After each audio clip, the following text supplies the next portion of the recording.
Bismillahirrahmanirrahim. Assalamualaikum warahmatullahi wabarakatuh.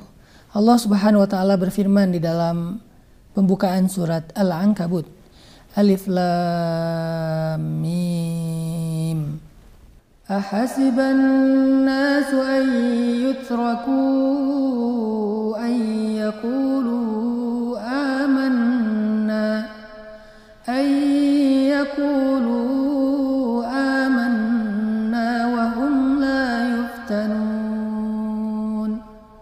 وَلَقَدْ فَتَنَّا الَّذِينَ مِنْ قَبْلِهِمْ فَلَيَعْلَمَنَّ اللَّهُ الَّذِينَ صَدَقُوا وَلَيَعْلَمَنَّ الْكَاذِبِينَ. Yang artinya Alif Lam Mim.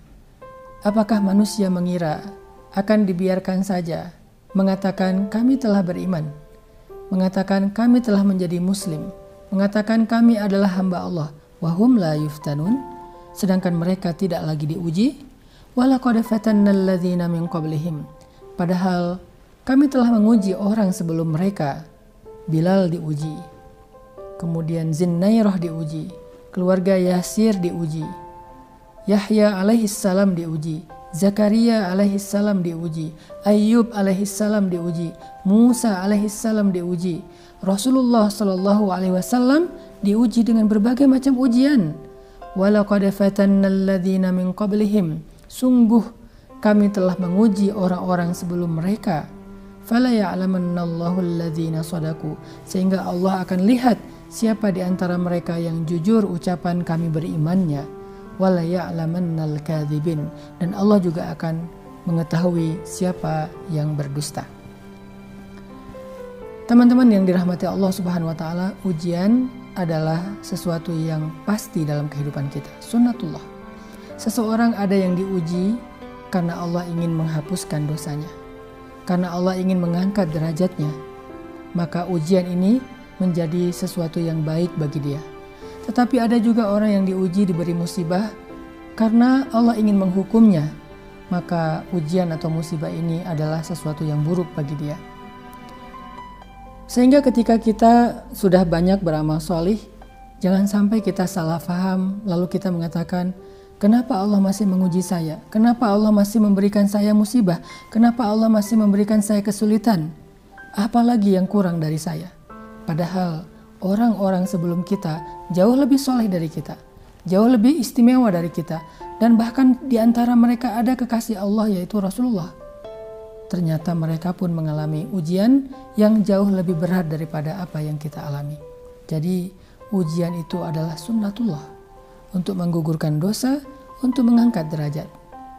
Coba kita renungkan bagaimana ilustrasi atau analogi ketika seseorang punya penyakit di tubuhnya, punya kanker, punya tumor, punya luka, punya sesuatu yang tidak baik di dalam tubuhnya.